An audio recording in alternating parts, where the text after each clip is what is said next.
नमः समयसाराय स्वानुभूत्या चकासते चिस्वभावाय भावाय सर्वभावान्तरच्छिदे अनन्तधर्मनस्तत्त्वं पश्यन्ति प्रत्यगात्मनः अनेकान्तमयी मूर्तिर्नित्यमेव प्रकाशताम् परपरिणतिहेतोर्मोहनाम्नोऽनुभावा दविरतमनुभाव्य व्याप्तिकल्माशिताया मम परमविशुद्धि शुद्धचिन्मात्रमूर्तेर्भवतु समयसार व्याख्यैवानुभूति वन्दितु सौवसिद्धे दुवमचलमणोवं गतिं पत्ते ओछामि समयपाहुड मिनमो सुद केवली बणिदम। वंदन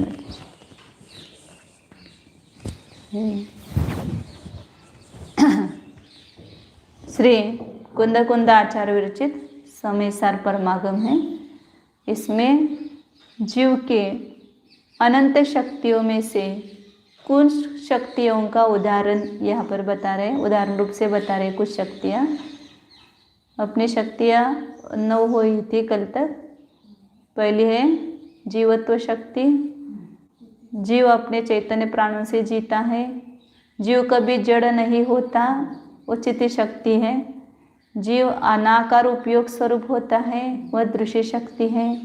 जीव साकार उपयोग में होता है, वह ज्ञान शक्ति है। मतलब पदार्थों को सामान्य और विशेष रूप से जानना, ये दृश्य शक्ति और ज्ञान शक्ति है।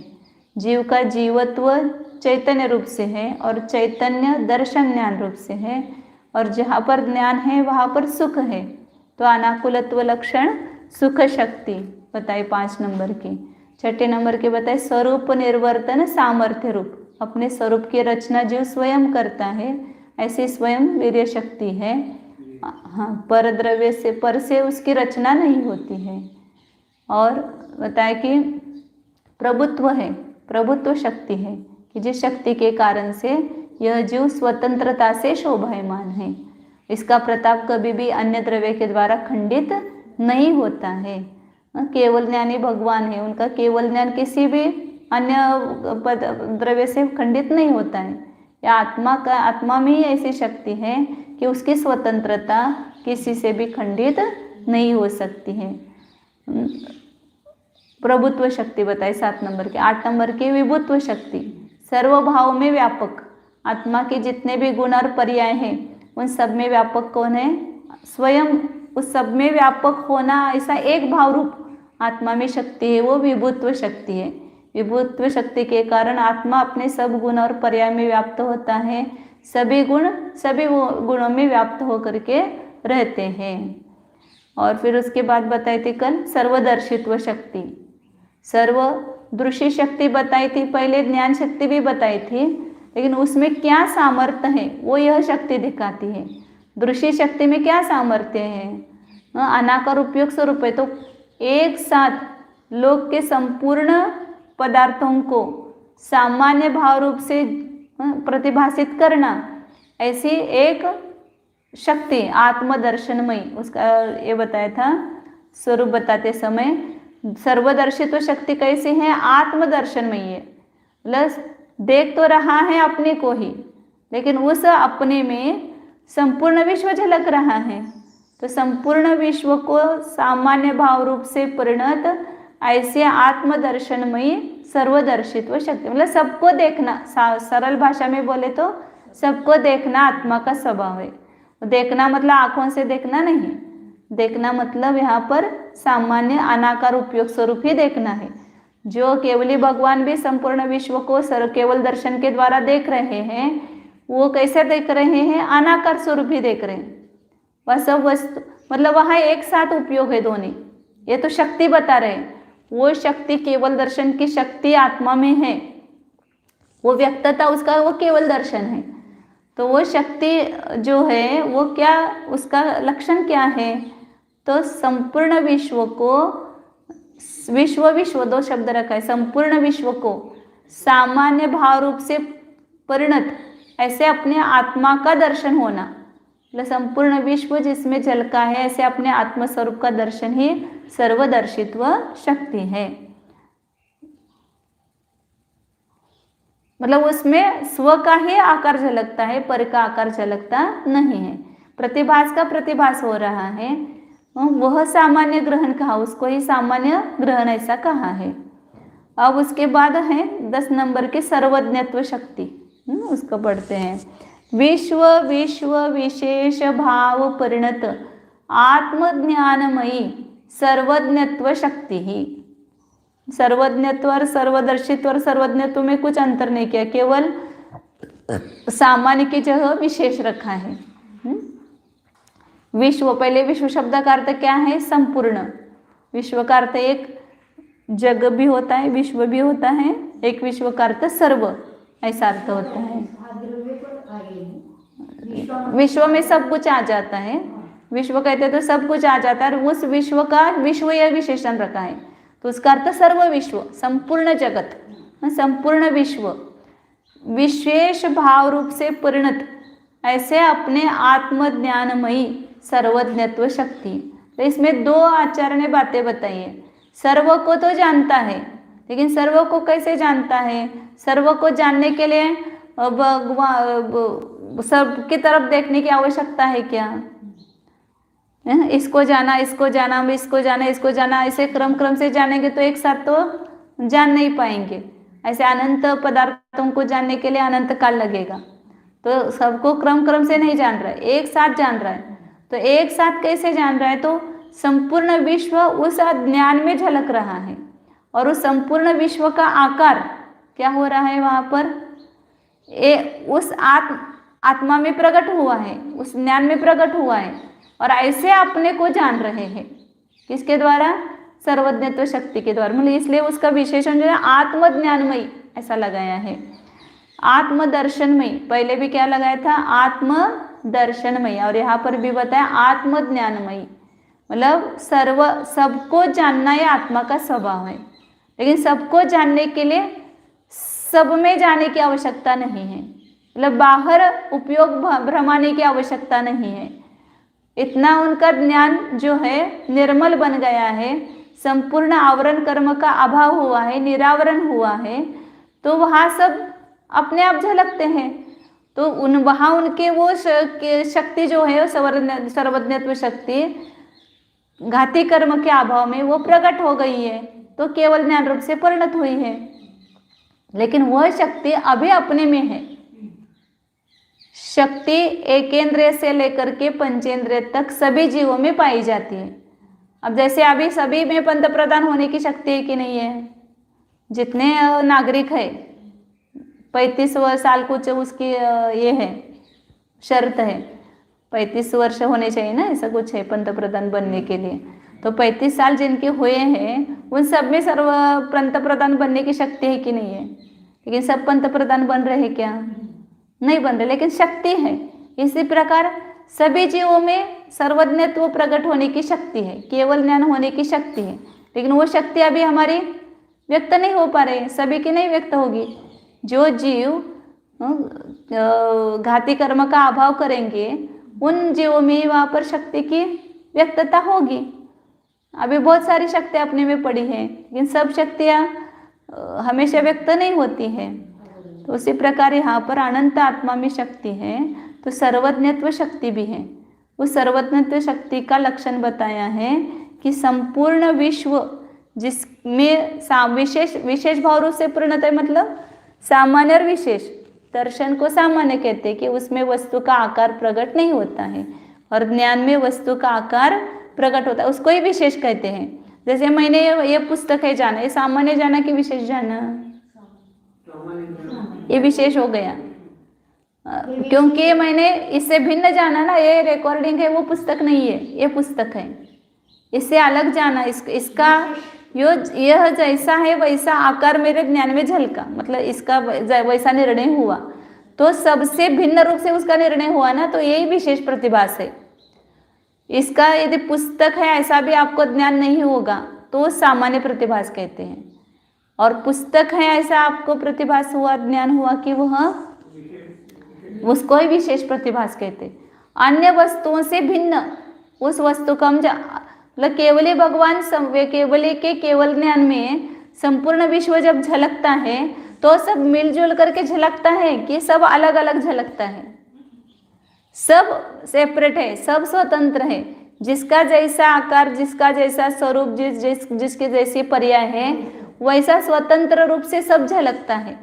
जैसे अभी इस हॉल में आप इतने लोगों को मैं एक साथ जान रही हूँ, तो ये सब आप अलग अलग मेरे ज्ञान में झलक रहे कि सब खिचड़ी होकर के झलक रहे हैं, सब ये विशेष जानना है।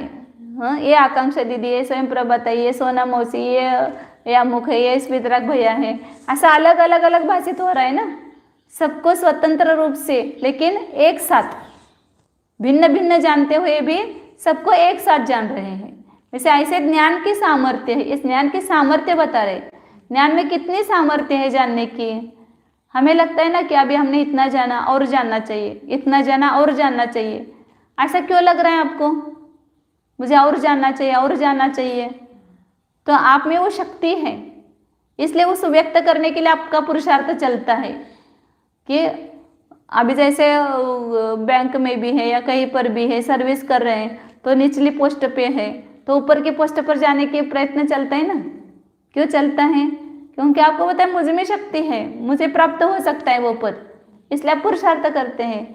इसी प्रकार सबको जानने के लिए हमारे क्या चल रहा है, हमारा प्रयत्न चल रहा है। क्यों चल रहा है, क्योंकि हमें सर्वज्ञत्व शक्ति, हम जान सकते हैं, हम जो भी हमें शक्ति का एहसास होता है तो ही वह प्रयत्न हम करते हैं, तो हम सर्वज्ञ बन सकते हैं। सर्वज्ञ आणि हितोपदेशी हे तीर्थंकरण असतं ना, मग आता हे सर्वज्ञ शक्ती आहे, मग सर्वज्ञ शक्ती आणि सर्वज्ञ आणि हितोपदेश बंद हो गए क्या? काय फरक? शक्ती आणि हे गुण आहे, ते सांगितलं की एक शक्ती आणि व्यक्ती असं दोन आहे। केवलींच्या ठिकाणी ते व्यक्त झाली ती शक्ती, केवली के पास वो शक्ति व्यक्त हो गई, जब तक वो व्यक्त नहीं हुई तब सभी जीवों में वो शक्ति बनी हुई है, एक इंद्रिय में भी है, सभी में है वो शक्ति, इसलिए केवल ज्ञानावरण कर्म सभी के पास है ना, अभव्य में भी शक्ति है, इसे अभव्य में भी वो व्यक्त नहीं होती, तो सर्वज्ञत्व शक्ति केवल भव्य के पास नहीं, अभव्य जीवों के पास भी, जो जो जीव है उन सब में ये शक्ति पाई जाती है, लेकिन व्यक्त सभी में होता है ऐसा नहीं। लेकिन उस शक्ति का जो अंदर में भाव भाषण करता है कि मुझ में ये शक्ति है, तो वह पुरुषार्थ करके उस शक्ति को प्रकट करता है, व्यक्त करता है। तो सर्वज्ञत्व शक्ति में बताया कि संपूर्ण विश्व विशेष भाव रूप से परिणत जिसमें हुआ है, ऐसे अपने आत्मा को जाना, मतलब सर्वज्ञ भगवान किसको जानते हैं, सबको जानते हैं, अपने आत्मा को जानते हैं, किसको जानते हैं, निश्चय से आत्मा को जानते हैं, व्यवहार से सबको जानते हैं। तो व्यवहार से जानते हैं मतलब क्या झूठा जानते हैं क्या, ऐसा भी नहीं लेना, मतलब व्यवहार में उस सबकी अपेक्षा ली, इसलिए उसको व्यवहार नहीं कहा।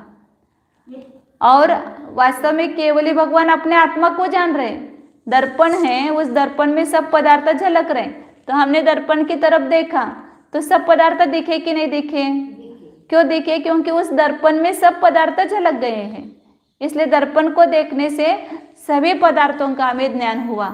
ऐसे केवली भगवान अपने आत्मस्वरूप में, आत्मस्वरूप में है, मतलब ऐसा हमारे जैसा ऐसा नहीं, उनका उपयोग इधर से उधर लगाने की जरूरत नहीं है, वो तो उनका उपयोग ही ऐसा निर्मल हो गया कि उसमें स्वर पर सब झलक रहा है एक साथ। तो लेकिन कहाँ झलक रहा है, वो आत्मा में झलक रहा है ना, आत्मा में उसका निर्णय हो रहा है, तो वे अपने आत्मा में है, मतलब अपने आत्मा को जान रहे हैं, तो उस संपूर्ण विश्व का निर्णय उसमें, उस आत्मा में हुआ है, उस ज्ञान में हुआ है, इसलिए संपूर्ण विश्व को देख लिया उन्होंने, उस सब विश्व को जान लिया। एक को जानता है वो सबको जानता है, प्रवचन सार में ना, सबको जानता है वो एक को जानता है, क्योंकि ऐसा ही वो केवल ज्ञान पर्याय ऐसी है कि उस केवल ज्ञान पर्याय को जानो तो उसमें संपूर्ण विश्व झलका है, तो सभी का निर्णय हुआ और सभी का निर्णय हो रहा है, तो उस केवल ज्ञान स्वरूप आत्मा का भी निर्णय हुआ। तो इसलिए हाँ, आत्मज्ञानमयी मतलब आत्मा का ज्ञान होते हुए भी वो आत्मा का ज्ञान कैसा है कि जो संपूर्ण विश्व के विशेष भाव रूप से परिणत हुआ है। उसका विशेषण क्या है ना, आत्मज्ञानमयी। सर्वज्ञत्व शक्ति क्या है, आत्मज्ञानमयी है, स्वयं को जानना स्वरूप वो सर्वज्ञत्व शक्ति है। लेकिन वो स्वयं का जानना या आत्मा का जानना कैसा है, वो आत्मज्ञान कैसा है कि जिस आत्मज्ञान में संपूर्ण विश्व विशेष भाव रूप से परिणत हुआ है, तो संपूर्ण विश्व अलग अलग उसमें प्रतिभासित हो रहा है, ऐसा वो आत्मज्ञान है। और ऐसे आत्मज्ञानमयी सर्वज्ञत्व शक्ति है। मतलब सर्वज्ञ भगवान को कष्ट नहीं है सबको जानने के लिए। अब कब जाने, हम समझो अभी जानने बैठेंगे तो हमें क्या हो जाएगा, खेद हो जाएगा ना कि कब जानेंगे हम इतना पूरा। समझो 1000 कुछ गिनने के लिए आपको दिया है, कुछ पदार्थ दिया कि इसको गिनो, या आपको 1,00,000 रुपए गिनने के लिए दिया, तो क्रम से कब जानेंगे, ऐसा वो वहाँ पर खेद बना रहता है। या हम 1 घंटा पढ़ते तो हमें खेद हो जाता है कि अभी इतना बस हो गया। लेकिन केवली भगवान एक साथ संपूर्ण विश्व को जानते हुए भी उनको खेद नहीं है। क्यों नहीं है, क्योंकि कुछ नहीं, उनके आत्मज्ञान में संपूर्ण विश्व अपने आप विशेष भाव रूप से परिणत हो गया है। तो संपूर्ण विश्व जिनके ज्ञान में झलक रहा है विशेष रूप से, ऐसा ही यह आत्मज्ञान स्वरूप सर्वज्ञत्व शक्ति है। सर्वज्ञत्व है अपनी स्वयं की शक्ति है। परद्रव्य के कारण आत्मा जानता है ऐसा नहीं। संपूर्ण विश्व होगा तो केवली भगवान जानेंगे, या केवली भगवान जानेंगे तो संपूर्ण विश्व होगा, ऐसा नहीं। संपूर्ण विश्व अपने अपने रूप से परिणत है, केवली भगवान जानने रूप से परिणत होते हैं।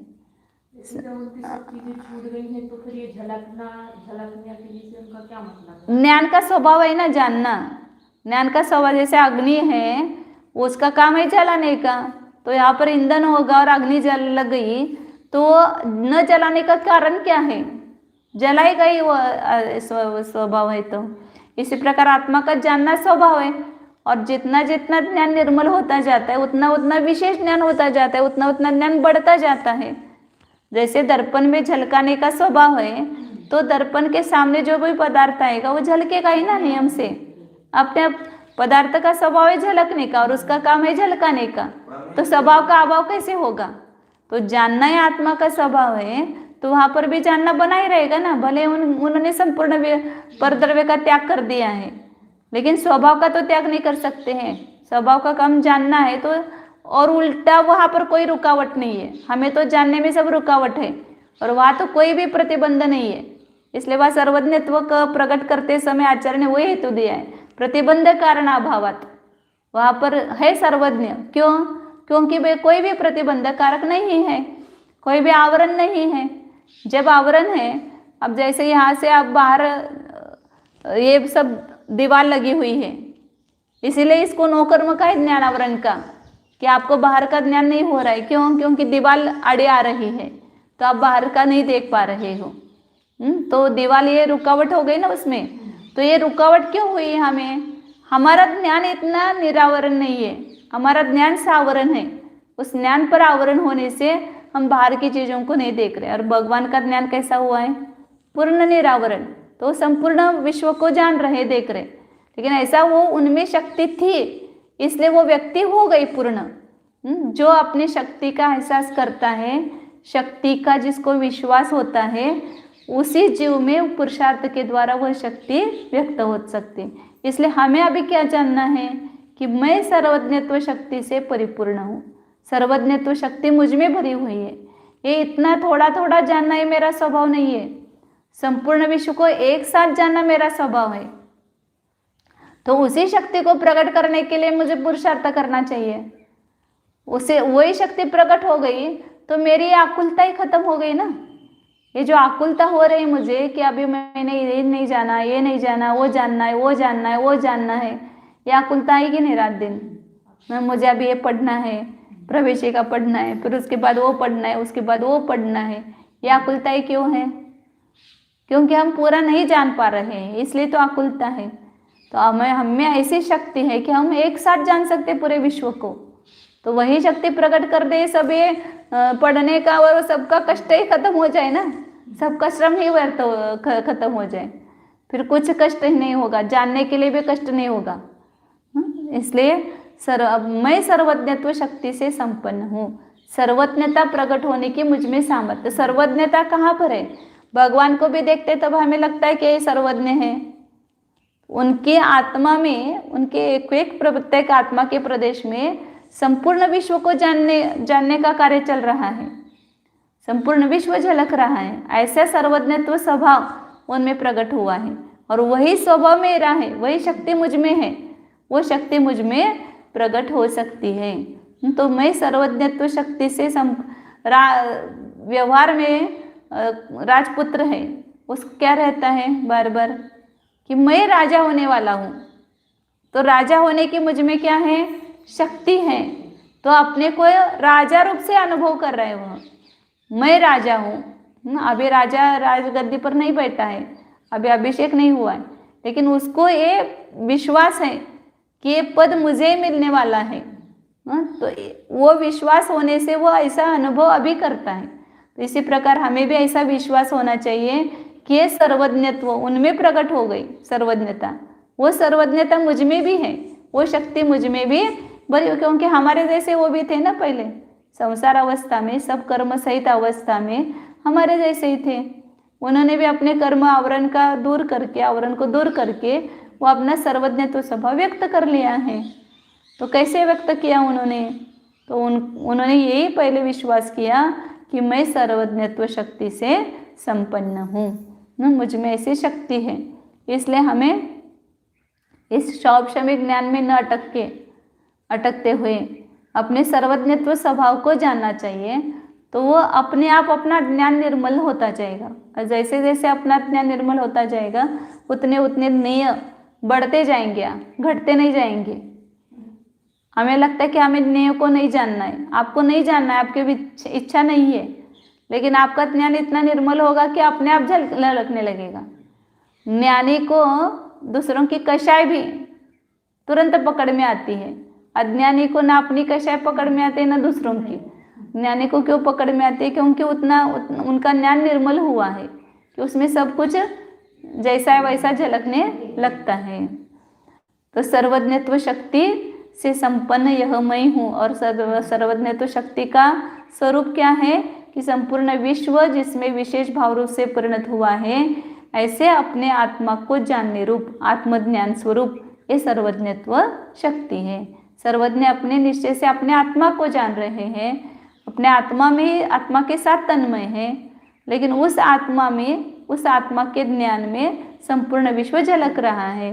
तो एक को देखा तो सबको देख लिया।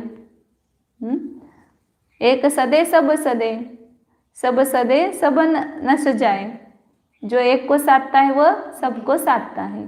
तो एक अपने परिपूर्ण आत्मा को जानो तो उसमें संपूर्ण विश्व भी झलका हुआ है। तो संपूर्ण विश्व को भी जानना होता है। तो सर्वज्ञ सबको जानते हैं ऐसा कहना व्यवहार है, ऐसा कहा तो वहाँ पर सबकी अपेक्षा ली परद्रव्य की, इसलिए उसको व्यवहार नहीं कहा है। और अपने को जानने में अन्य परद्रव्य की अपेक्षा नहीं है, इसलिए उसको निश्चय नहीं कहा। ऐसा ज्ञान दो प्रकार का नहीं है, व्यवहार से ज्ञान और निश्चय से ज्ञान। उसी एक ज्ञान का वर्णन जब स्वावलंबन से परनिरपेक्ष किया तब उसको निश्चय नहीं संज्ञा दी, लेकिन उसी का जब पर का आश्रय लेकर के वर्णन किया तो उसको ही व्यवहार नहीं कहा। इस प्रकार सर्वज्ञत्व शक्ति 10 नंबर की बता। सर्वदर्शित्व और सर्वज्ञत्व में क्या अंतर है? तो सर्वदर्शित्व में सामान्य रूप से सब विश्व का झलकना हो रहा है, और यहाँ पर विशेष रूप से मतलब अलग अलग भिन्न भिन्न रूप से जान रहे हैं। विशेष म्हणजे उस वस्तु का आकार, यह पुस्तक है ये विशेष हो गया, यह रिकॉर्डिंग है ये विशेष हो गया, ये माइक है, ऐसा मैंने जाना, इसको ही विशेष कहते हैं। और है ऐसा खाली प्रतिभास हो रहा है तो वो सामान्य प्रतिभास हुआ। भिन्न अस्तित्व, प्रत्येक वस्तु का सेपरेट अस्तित्व, तो ये उस वस्तु को जाना ऐसा कहेंगे ना। इस वस्तु को जैसा उसका स्वरूप है वैसा हमारे ज्ञान में आ गया तो अन्य से अलग रूप से ही आएगा ना। अन्य परद्रव्यों से वो एक अलग वस्तु है, इस रूप से ही उसको जानेंगे, तो विशेष जानना ही हुआ उसका। अब वो सर्वज्ञत्व शक्ति के ही पोषण के लिए अगली शक्ति बता रहे। ये पहले दृश्य शक्ति, ज्ञान शक्ति आई, एक आत्मा का दर्शन, ज्ञान दर्शन स्वभाव है, उस संबंधित ही बहुत सारी शक्तियां हैं, और उसी संबंधी सर्वदर्शित्व और सर्वज्ञत्व शक्ति, उसकी सामर्थ्य बताई। अब वो सामर्थ्य भी किस शक्ति की अपेक्षा रखती हैं, तो आगे शक्ति बता रहे स्वच्छत्व शक्ति। निरूप आत्म प्रदेश प्रकाशमान लोकालोकाकार मेचकोपयोग लक्षणा स्वच्छत्व शक्ति ही। स्वच्छत्व शक्ति, स्वच्छ है शब्द तो सभी को परिचित है। स्वच्छ मतलब क्या?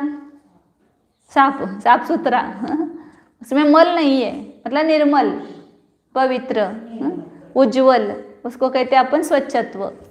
जैसे पानी कैसा है? स्वच्छ है, ऐसा बोलते हैं कि उसमें कुछ भी मल मिला हुआ नहीं है, तो उस पानी को क्या कहते हैं? स्वच्छ कहते हैं।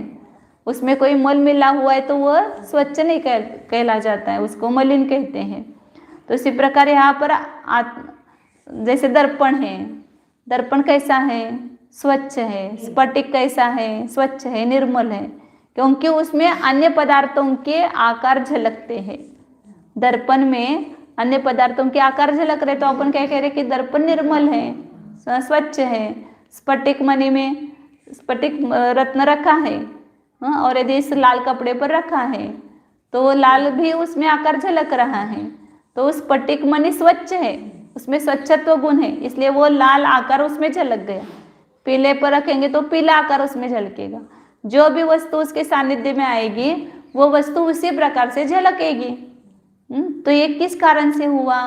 तो उसमें स्वच्छत्व गुण है, दर्पण में स्वच्छत्व गुण है, इसलिए वस्तु के आकार उसमें प्रकट हो रहे हैं। यदि दीवार के सामने आप उस वस्तु को रखो तो दीवार में उस वस्तु का आकार प्रकट हो रहा है क्या? पत्थर है, काला पत्थर, उसके सामने पकड़ो, तो उसके सामने वो वस्तु उसमें नहीं झलक रही है। क्यों नहीं झलक रही है? हाँ, तो उसमें स्वच्छत्व गुण नहीं है। उस काले पत्थर में या मिट्टी में वो स्वच्छत्व गुण नहीं है, तो उसमें वो उस वस्तु का आकार नहीं झलक रहा है। लेकिन स्फटिक मणि में, दर्पण में, वहाँ पर स्वच्छत्व गुण है, तो वहाँ पर जो वस्तु सामने आती है वो सब उसमें झलक जाती है। तो निर्मलता उस झलकने का कारण है, स्वच्छता उसका कारण है। उसी प्रकार ये संपूर्ण विश्व आत्मा के ज्ञान में झलक रहा है। क्यों? क्योंकि वो ज्ञान में स्वच्छता है। स्वच्छता मतलब ऐसे पुद्गल की स्वच्छता जैसा नहीं लेना, नहीं तो अपन दृष्टांत देते तो उसको सही समझने लगते हैं। उसकी स्वच्छता तो वो सफेद रूप से आपको दिखाई दे रही है, चकचक रूप से दिखाई दे रही है, तो वो तो पुद्गल की पर्याय है। ऐसे आत्मा में जो स्वच्छता है वो किस रूप से है कि उसमें भी संपूर्ण ज्ञेय के आकार झलक रहे मतलब ज्ञात हो रहे हैं, जानने में आ रहे हैं। ये उस आत्मा की स्वच्छता है। ये माइक मेरे ज्ञान में झलक रहा है। क्यों झलक रहा है? क्योंकि मुझ में ऐसी स्वच्छता है, स्वच्छत्व शक्ति है, इसलिए उसका स्वरूप बताए ना। क्या बताए देखो क्रम से। निरूप, निरूप का अर्थ होता है रूप रहित, प्लस स्पर्श। रूप का अर्थ केवल एक रूप गुण नहीं लेना, रूप का अर्थ स्पर्श, रस, गंध, वर्ण, इन चारों को रूप कहते हैं मिल करके। कभी खाली वर्ण को भी रूप कहते हैं, लेकिन कभी चारों गुणों को मिल करके पुद्गल को ही रूप कहते हैं। समझो कि स्पर्श, रस, गंध, वर्ण सहित होना, उसका अर्थ है रूप, उसका ही अर्थ मूर्ति है। मूर्ति कहते हैं ना, किसको कहते हैं? मूर्ति, जिसमें स्पर्श, रस, गंध, वर्ण होता है उसको मूर्ति कहते हैं। तो आत्म प्रदेश कैसे हैं? स्पर्श, रस, गंध, वर्ण सहित है या रहित है? आत्म प्रदेश अमूर्तिक है, इसलिए निरूप ऐसा कहा। वहाँ पर बंध की अपेक्षा, व्यवहार की अपेक्षा से उस आत्मा को मूर्तिक का है, वो बात अलग है। लेकिन आत्मा के प्रदेश जो है इसमें उसका कथन होना और एक वास्तविक कथन होना। तो आरोपित कथन है वह सही मतलब स्वभाव रूप नहीं है। तो वास्तविक आत्मा के प्रदेश भले शरीर में रहे या कहीं पर भी रहे, वो अमूर्तिक ही है। उसमें उस आत्मा प्रदेश में स्पर्श रस गंध वर्ण नहीं है। उसके संपर्क से, मूर्तिक के संपर्क से उसको समूर्तिक कहा है। वह तो वो आत्मा प्रदेश कहीं मूर्तिक नहीं हो गई। आत्मा के प्रदेश जो है वो पुद्गल के प्रदेश, शरीर के प्रदेश मूर्तिक है, और इस मूर्तिक में आत्मा रह रहा है। तो उन प्रदेशों को या आत्म प्रदेशों को, आत्मा को मूर्तिक कहा जाता है। लेकिन आत्मा के प्रदेश मूर्तिक हो गए क्या? उसमें स्पर्श रस गंध वर्ण आ गया क्या? नहीं आ गया। जैसे अब ये शरीर छोड़ करके आत्म प्रदेश जाएंगे दूसरी जगह, तो उसका कोई इस शरीर का आकार रह जाएगा, शरीर का रंग रूप रहेगा क्या? उसमें नहीं रहेगा। आत्म प्रदेश जो है वो अमूर्तिक है, निरूप है, रूप रहित है आत्म प्रदेश। और उस आत्म प्रदेश में क्या हो रहा है? प्रकाशमान लोकालोकाकार, लोक और आलोक, आलोक भी है ना, आलोक का भी अस्तित्व है। भले वहां पर पुद्गल आदि द्रव्य नहीं है, लेकिन आकाश द्रव्य है, तो उसको कहते हैं आलोक। तो उस लोक और आलोक दोनों के आकार मिश्रित रूप से संपूर्ण वस्तुएं, जैसे अभी इतने पदार्थ या दर्पण लगाएंगे तो सब वो मिश्रित रूप से उसमें झलकेगा कि नहीं? मिश्रित रूप से मतलब एक में मिल जाएंगे ऐसा अर्थ नहीं लेना, लेकिन वो उपयोग एक का आकार नहीं रहा, मेचक हो गया, मिश्र आकार हो गया, उसमें संपूर्ण वस्तुओं का एक आकार हो गया। जैसे शिकंजी में अपन सब वस्तुएं मिलाते हैं तो अनेक आकार उसका रस हो गया ना, अनेक रूप उसका रस हो गया। ऐसे यहाँ पर ज्ञान में सब वस्तुएं झलक रही है, तो एक आकार नहीं रहा ज्ञान का, अनेक नए आकार उसको बोलते हैं। तो ज्ञान की अपेक्षा से देखेंगे तो एक ज्ञान आकार है, लेकिन नए की तरफ से देखेंगे तो उस ज्ञान का एक आकार नहीं रहा, वो कैसा हुआ? मेचक आकार हो गया, मतलब मेचक उपयोग हो गया। तो संपूर्ण अमूर्तिक आत्मा के प्रदेश में प्रकाशमान लोक और आलोक के आकार का मेचक मतलब मिश्रपना ऐसा जिसमें है, ऐसा जिसका उपयोग, जिसका लक्षण है वो सच्चत्व शक्ति है। मतलब स्वच्छत्व नाम की शक्ति आत्मा में है, इसलिए ज्ञेय पदार्थ आत्मा में झलकते हैं, मतलब आत्मा में उसका ज्ञान होता है। ये वस्तु मुझे दिख रही है, इसका अर्थ क्या? कि मुझ में स्वच्छत्व गुण है, इसलिए वस्तु मेरे ज्ञान में झलक गई। मतलब इस वस्तु के दिखने से किसकी प्रसिद्धि हुई? अपने स्वच्छत्व गुण की प्रसिद्धि हुई। मुझ में स्वच्छता है, दर्पण में झलक रहा है तो दर्पण स्वच्छ है, इसकी स्वच्छता का ज्ञान होता है। उन पदार्थों का भले उसमें ज्ञान होता हो, लेकिन उसके साथ में उस दर्पण में स्वच्छत्व गुण है, निर्मल गुण है, दर्पण स्वच्छ है, इसका भी ज्ञान हो जाता है। तो वर वस्तुओं का झलकना स्वच्छत्व गुण के, स्वच्छत्व शक्ति के कारण होता है। स्वच्छत्व शक्ति 11 नंबर की बताए ना, स्वच्छत्व शक्ति। अब उसके आगे ही शक्ति है। स्वच्छत्व शक्ति में पर वस्तुओं के जो आकार है, लोकालोकाकार, उसमें मिश्रित रूप से ऐसा एक उपयोग जिसका लक्षण है वह सच्चत्व शक्ति। तो शक्ति अपने में ही है, अपने में वो सब आकार झलक रहे हैं। ये परिणाम किसका है? जीव का ही है। उपयोग किसका है? जीव का ही है। लेकिन वो उपयोग कैसा हो गया है? संपूर्ण आकार जिसमें झलक गया, ऐसा मिश्रित हो गया है। ऐसे स्वच्छत्व शक्ति है। अब उसके आगे बताते हैं प्रकाश शक्ति, 12 नंबर की है। स्वयं प्रकाशमान विशद स्वसंवित्तिमयी प्रकाश शक्ति ही। अब वस्तुओं के आकार तो क्यों झलक रहे? क्योंकि उनकी मुझ में स्वच्छता है, इसलिए वो सब वस्तुओं के आकार मुझ में झलक रहे हैं। अब अपना आकार, अपना ज्ञान किस कारण से होता है? तो कह रहे कि वहां पर स्वयं प्रकाशमान विशद स्वसंवित्तिमयी, प्रकाश शक्ति के कारण स्वयं का ज्ञान होता है। पर का ज्ञान क्यों हो रहा है? स्वच्छत्व गुण की शक्ति के कारण। और स्वयं का ज्ञान क्यों हो रहा है? प्रकाश शक्ति के कारण। ऐसे दो शक्ति हैं, मुझ में सच्चत्व शक्ति है इसलिए सब वस्तुओं के आकार झलक रहे हैं। फिर स्व का आकार क्यों झलक रहा है, स्व क्यों ज्ञात हो रहा है, तो ऐसी प्रकाश शक्ति भरी हुई है आत्मा में। मुझे जानने के लिए अन्य किस दीपक की आवश्यकता है, प्रकाश को देखने के लिए दूसरे प्रकाश चाहिए क्या? अंधेरे में दीपक लगा हुआ है और आपने कहा कि नहीं दीपक कहाँ है, दिखाओ मुझे, और दीपक को देखने के लिए अब दूसरा दीपक लेकर के उसको ढूंढने के लिए गए, तो ये कोई सयानापन है क्या? दीपक स्वयं प्रकाशमान हो रहा है ना, स्वयं प्रकाशमान होने की उसमें क्या है, शक्ति है, तो वो स्वयं प्रकाशित हो रहा है, उसको देखने के लिए दूसरे दीपक की आवश्यकता नहीं है। इसी प्रकार अपने आत्म स्वभाव को जानने के लिए दूसरे किसी प्रकाश की आवश्यकता नहीं है, ये प्रकाश शक्ति स्वयं आत्मा में ही है। उस प्रकाश शक्ति के कारण कैसा है, वह स्वयं प्रकाशमान है। अब यहाँ पर दिन में उजेला है, उस उजेला को देखने के लिए दूसरा उजेला चाहिए क्या?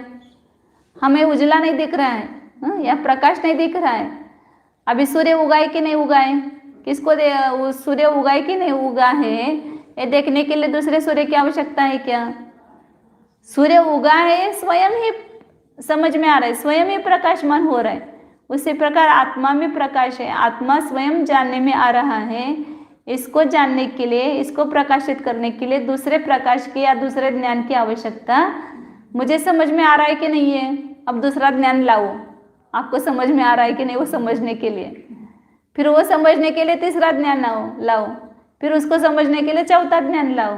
तो इस प्रकार परंपरा होती रहेगी।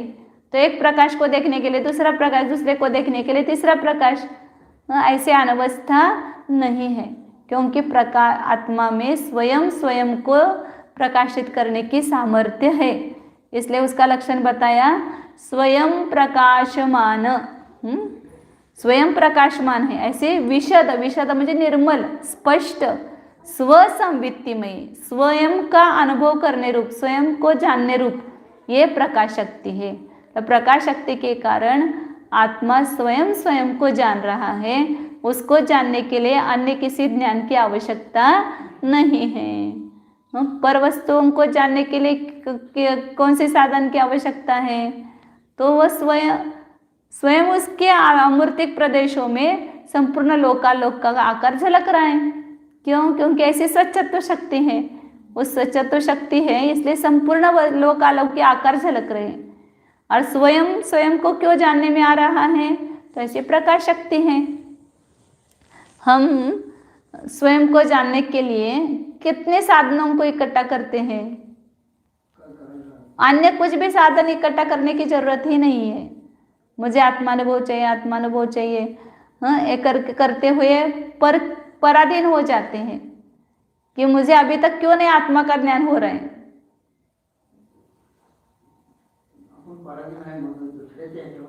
दूसरों के ऊपर निर्भर रहने की जरूरत नहीं, ये बता रहे यहाँ पर। आप में स्वसंवित्तिमयी, स्वयं को जानने स्वरूप ऐसी प्रकाश शक्ति आत्मा में भरी हुई है।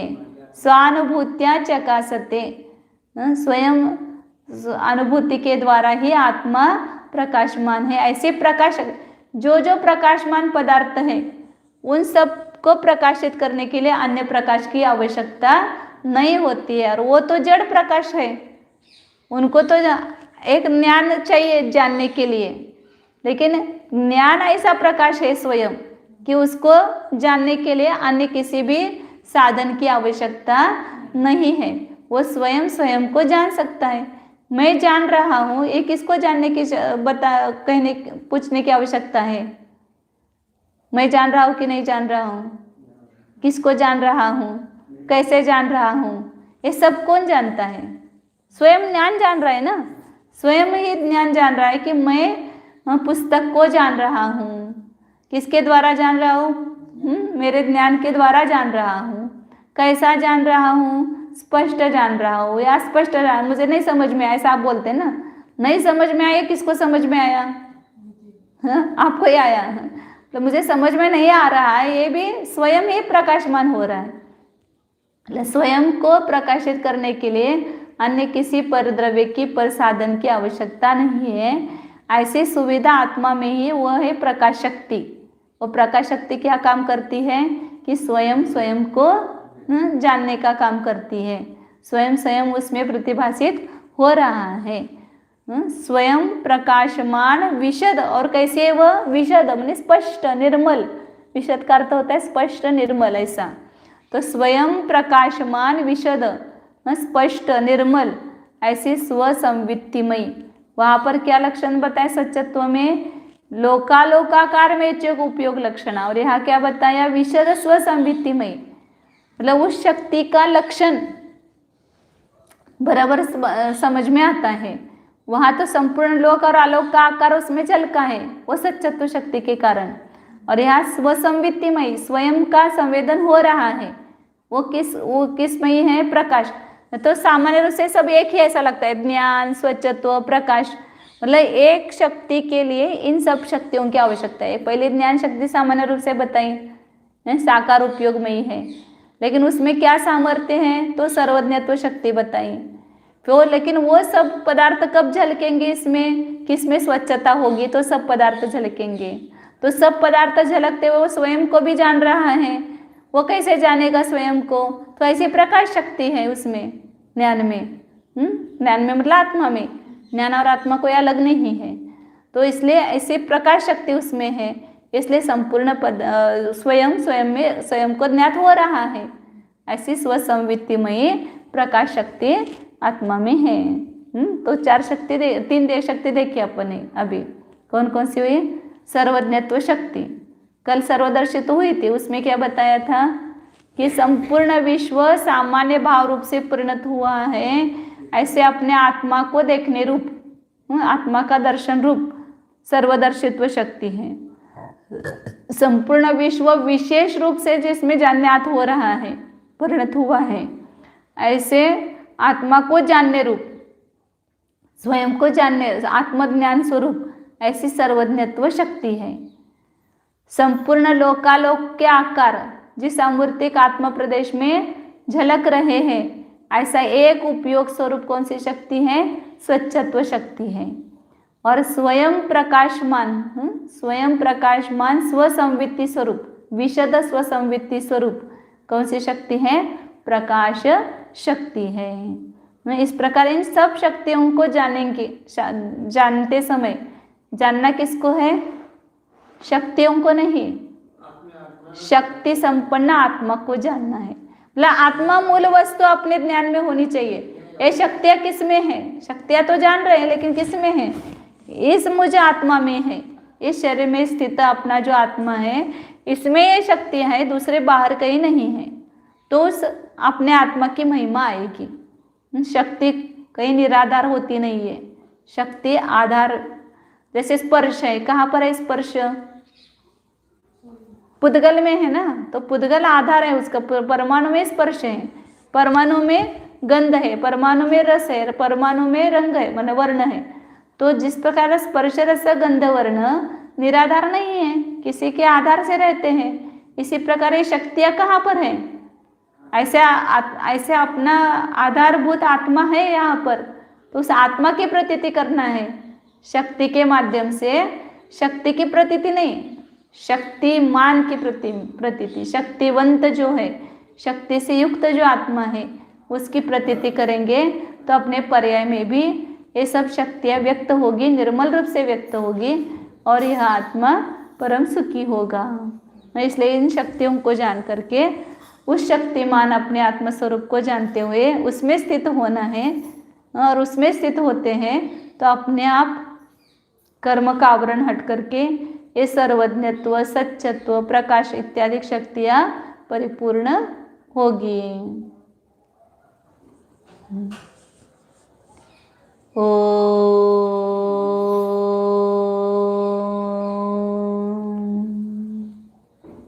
जानिए यह मैं शुद्ध चैतन्यमय एक अखंड ध्रुव अविनाशी पदार्थ हूँ। अपनी पहचान कीजिए। मैं केवल पुद्गल जड़ परमाणुओं का बना हुआ शरीर नहीं हूँ।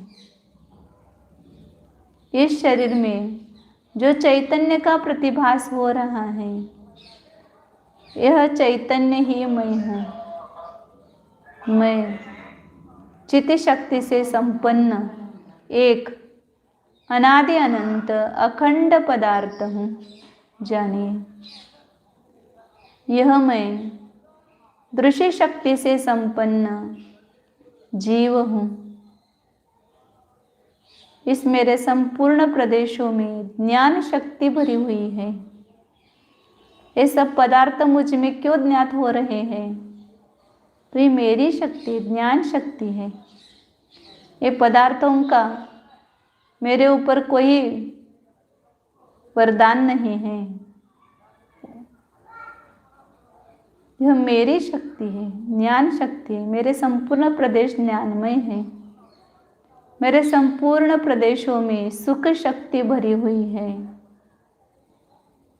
पर से सुख नहीं आ रहा है। सुख भीतर से बाहर प्रकट होता है, बाहर से भीतर नहीं। देखिए, अपने को एक सुखमय अनुभव कीजिए। यह मैं वीर्य शक्ति से संपन्न हूँ, अनंत वीर्य संपन्न हूँ। आत्मा की शक्ति अनंत है। मैं अखंडित प्रताप स्वातंत्रशालित्व स्वरूप प्रभुत्व शक्ति से संपन्न हूँ, स्वतंत्र हूँ। यह मैं अपने संपूर्ण भाव में व्यापक एक भाव स्वरूप विभुत्व शक्ति से संपन्न हूँ। जानिए, यह मैं सर्वदर्शित्व सर्वज्ञत्व शक्ति संपन्न हूँ। संपूर्ण विश्व का आकार मुझ में झलकते हुए भी मैं अपने ज्ञान स्वरूप ही हूँ, विश्वरूप नहीं हूँ। संपूर्ण विश्व मेरे ज्ञान में झलकता है, ऐसी स्वच्छत्व शक्ति से संपन्न हूँ।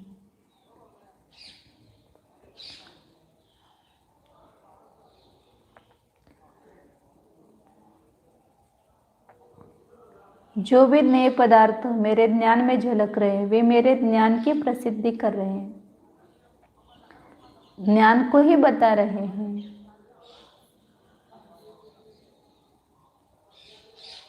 मैं स्वयं प्रकाशमान, निर्मल, विशद, स्वसंवित्ति स्वरूप, अपने को जानने स्वरूप प्रकाश शक्ति से संपन्न हूँ। मैं स्वयं स्वयं के द्वारा जाना जा रहा हूँ। मैं स्वयं संपूर्ण विश्व को भी जानने की शक्ति वाला हूँ। जानिए, मैं कोई दीनहीन संसारी नहीं हूँ, मनुष्य तिर्यंच नहीं हूँ, स्त्री पुरुष नहीं हूँ।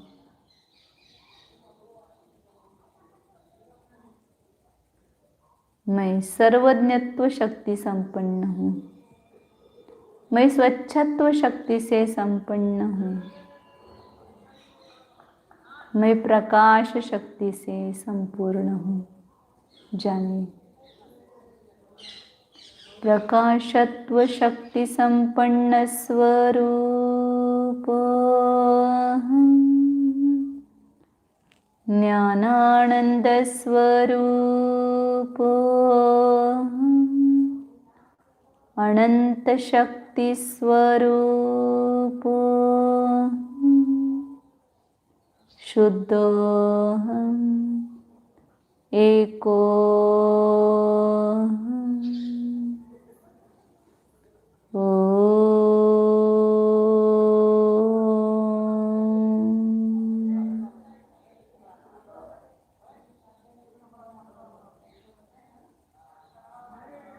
विसर्जन।